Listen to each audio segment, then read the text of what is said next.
All right, y'all. Hey, it's Felicia here. I'm excited to walk you through it's the 10th anniversary of my book, Start Your Business on a Ramen Noodle Budget.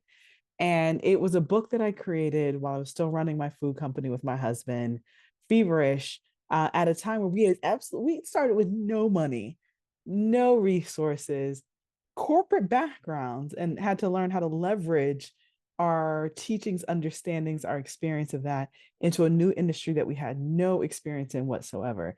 And so we had to get very creative with limited resources. And so on this 10th anniversary of this book, I'm going to share with you 10 resources that really kind of valuable lessons more than anything for aspiring entrepreneurs, those that are currently in the dreamer stage, or you're daring to dream of this other level that has your name on it that is called entrepreneurship. And so most of my time is spent with entrepreneurs that are growing and scaling very large startups.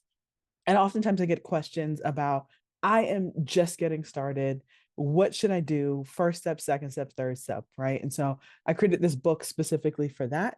And I'm going to go through some 10 valuable lessons that are in the book, but with the lens of now, right? 10 years later, and to be able to share that with y'all today. And so let's get started. And so I'm going to start with the name of the book first, right? And so Start Your Business on a Ramen Noodle Budget.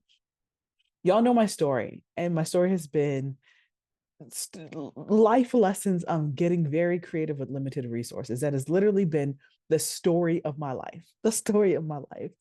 And I created this book because I realized in college, not having a lot of money, but ramen noodles were what, probably 29-cent package with some hot water, with a little seasoning packet, you had a meal for the day. But if you had a few extra dollars and you can get a little creative in the kitchen, you got some leftover, maybe broccoli, some additional seasonings. You had some, maybe some leftover chicken or shrimp or some steak if you were really fancy and balling on a budget. Then you could turn a 29-cent meal into literally a gourmet meal. And now, all across the United States, there are all these big ramen shops and restaurants all over the place that are charging like $20 or $30 for a bowl of ramen. But back then, so I said the same ingenuity and creativity and open-mindedness that took you from a 29-cent package to mixing it all these random ingredients that you had at your disposal. And if you put those things together and you look at them in a different pair of eyes, you can use your creativity to go from a 29-cent, like broke upon broke high school, college students, some adults meal into literally a gourmet meal. And my whole premise is like, if you can do that with that, then you literally can take that same creativity, harness your resources and bootstrapping and a network and lean startup principles and creative marketing and like unique and creative finance, legal, but creative financial management with the little that you had and being able to leverage it and compound it for future opportunities, then you can also start and grow a business, because that was Derek and I's experience when starting the company. And so let me talk you through the real 10 valuable lessons from the book on this 10th year anniversary of the book that I've also reading through it again, because I literally read through my book again not too long ago. I was like, God, this book is really good.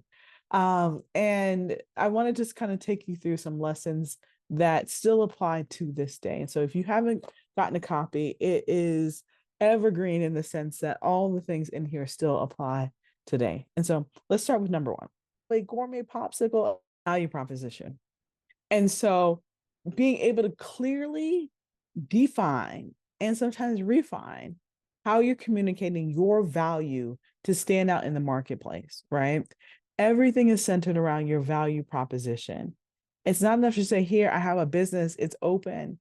But one of the biggest things that you'll start to learn is that you're going to start increasing your pricing. You're going to need to, in order to move from being a ramen noodle business and being able to accelerate that like ever before. But your value is, how much do I need this? Being able to kind of communicate this. How much are people willing to pay? How much of the pain exists for that person by not having that problem solved, but in only the way that you can solve it. And that gap, the bigger it gets, the more people are willing to pay for that. But most people do not understand how big that gap is. and how big the pain is in not being able to solve that problem until you educate and communicate that to them. And so a lot of value proposition is actually teaching people how to be our customers and how to get the transformation that they'll get from our product or service. That becomes a value. And when I understand the value of something, because most people know the price of everything and the cost of nothing. We know that this thing, the price of this thing, but we don't know how much it's costing us by not solving this problem. And when you can communicate that very easily, that's where I think Chat GPT is very helpful for you. That is where getting to a point where you're hiring a copywriter is very helpful for you to help you understand the value that you bring. And then also how you communicate that in a way that enacts that value for people. One of my favorite books to read, which I think is a great follow-up to Start Your Business on a Ramen Noodle Budget, is a book, The Psychology of Influence by Robert Cialdini. It will really help you understand the drivers in which people make buying decisions. Most times we think it's associated with price. It's not associated with price whatsoever. There are all these other psychological drivers. One being that most of us make buying decisions emotionally first, and then we back it up with logic. And that's why it's very important that people can find you, that they can find you so that they can actually spend money with you, because they're already looking for you. And there's an emotional connection to money because money is an energy exchange. I know I'm going a little bit deep on this, but when you fully understand how to communicate that in the value proposition and in the values in which someone needs to make a buying decision or solve that problem as fast as possible, they will pay it, right? And so you think about a good way to think about that. There's value proposition and then there's number psychology. And both of those things go hand in hand. If you needed to have heart surgery, God forbid you need to have heart surgery, you're not going to go on Groupon and say, let me find the cheapest heart surgeon possible. You're not doing that. You fully understand if somebody is the best, they're not the cheapest. And if they are the cheapest, they are not the best, right? We understand that in most scenarios. We don't always understand that in day-to-day things that we need to purchase, but that's you have to solve that problem for them and not the other way around, right? If you are thirsty as all get out, you're at Coachella or some festival and it's 110 degrees and you just need some water. You're not going to, I mean, ideally you want water as cheap as possible, but you'll probably pay $8 to $10 to $12 for a cold bottle of water because the urgency and the emergency of you quenching your thirst so you don't pass out is so big that you're willing to pay more than what you would logically usually pay because the emotional connection right now is like, I am getting ready to pass out. There's an urgency there. And so when you realize that, then you have an opportunity. It's not price gouging, but understanding the value in which your product has now gone up. And there's so many very unique and ethical marketing ways in which to be able to apply value proposition at number 8. And so we go through some of that in the book. And I just taught you some advanced stuff around that to update it for today. All right, number 9. Getting customer feedback. And so we talk about that quite a bit in the book as well, of being able to regularly seek feedback from customers in order to improve your products or services. This is a thing that a lot of people are afraid of. And I'll be quite honest, in the very early days, especially when we opened our stores, I didn't love this. I had to figure out and work on being able to receive criticism or customer feedback and ask for the feedback in order to make it better. One, it brings your customer into the process with you of them saying, like, I feel like I'm a part of this brand, right? I feel like I was heard and my opinions around what can be changed or what cool new feature you can add to this was actually heard. And I've seen it actually implemented. And what I love about social media and how advanced it has become in the past 10 years of writing this book is you can get immediate feedback that you can apply immediately, right? Which is, I think, absolutely, absolutely amazing. If you have a digital products brand, you can get some feedback and you can go in and make edits and re-upload that back into your Shopify site immediately, within minutes, within hours, and within days. That changes the game. And so don't be afraid of it. You want to guard your heart because you are also human. And like what Erykah Badu, I'm an artist and I'm sensitive about my ish.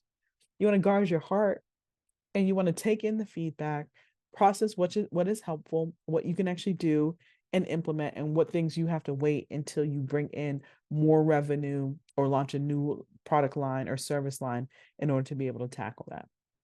And number 10, be persistent. One biggest lesson that I learned from one of my mentors that really kind of guided a lot of lessons in this book is closed mouths don't get fed.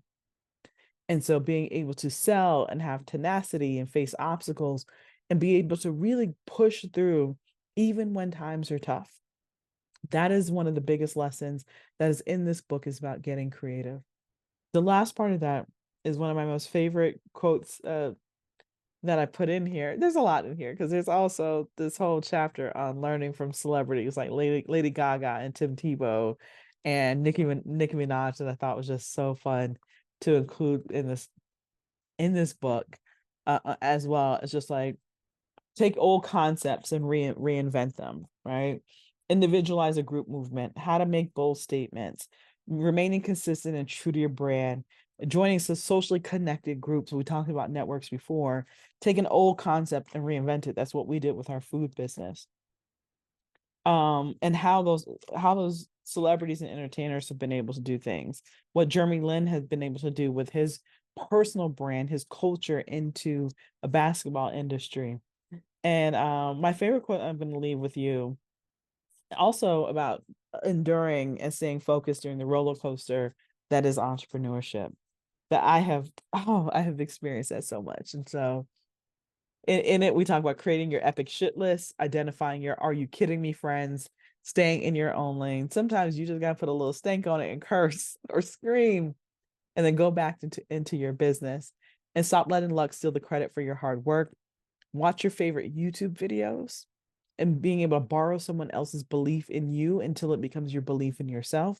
That was my journey as an entrepreneur for a really long time, having very limited beliefs. I'm like, okay, well, these people, these amazing speakers and motivators have amazing beliefs, and I don't hear them talking about limiting beliefs. And so let me listen to them as much as I possibly can, almost brainwashing the limited beliefs out of me until I replace that limiting belief with something much more positive. My favorite quote in here that I am going to share, that I'm finally getting to because I start reminiscing through the book, is this quote that I from a Michael Jordan video script. Because I love Michael Jordan and he does things that look so effortlessly. And so sometimes when you're starting from the very beginning, you can easily compare yourself to people's like 90th yard line, and you're just starting. And it can weigh you down, and it can make you and force you to quit when you really even haven't gotten started. And you just need to move 5 more steps, and then all of a sudden things will open up for you, and you're at the 4th step and you're getting ready to quit. And sometimes the people that we're watching and idolizing or modeling our businesses or our personal brands after have made it look too easy. And so I included this video script because that's one of my favorite Nike videos, commercials. But what Jordan said in that has always stuck with me. And so here it is. Maybe it's my fault. Maybe I let you believe it was easy when it wasn't. Maybe I made you think my highlights started at the free throw line and not at the gym. Maybe I made you think that every shot I took was a game winner, that my game was built on flash and not fire. Maybe it's my fault that you didn't see the failure gave me strength, that my pain was my motivation. Maybe I led you to believe that basketball was a God-given gift and not something I worked for every single day of my life. Maybe I destroyed the game, or maybe you're just making excuses. Become legendary. Y'all, if you can go find that video on YouTube, go watch it. You're going to want to save it. It just does something to you, and it pushes something in you, so that creativity and legendary activity, a legendary business, a legendary brand, legendary bank account comes through you as a result of that. And so I want you to stay and get creative with your limited resources. I want you to start your business on a ramen noodle budget, especially if you don't have the resources, your family didn't have the resources. Hey, if you were born and you were not $1 million person or $1 million business, you weren't born into $1 million family, $1 million family can still come through you. I love that quote. Every time I see it, I love that quote. If you weren't born into $1 million family, guess what? You're put on this earth to create one. And so everyone else coming through your family moving forward will come through with a trust fund or whatever they need, a business that they can always find a job in, an opportunity in, a path in which they can continue to build and not start from the bottom. You have the power to be able to do that. And so go back and watch this video as many times as you want. Go back and read the book as many times as you need to. I'm so honored that this has reached 10 years. And more than anything, I'm excited to coach you and guide you through the book on this journey to starting your business on a ramen noodle budget, getting very creative with limited resources, never giving up. And like Michael Jordan said, become and be legendary. Bye, y'all.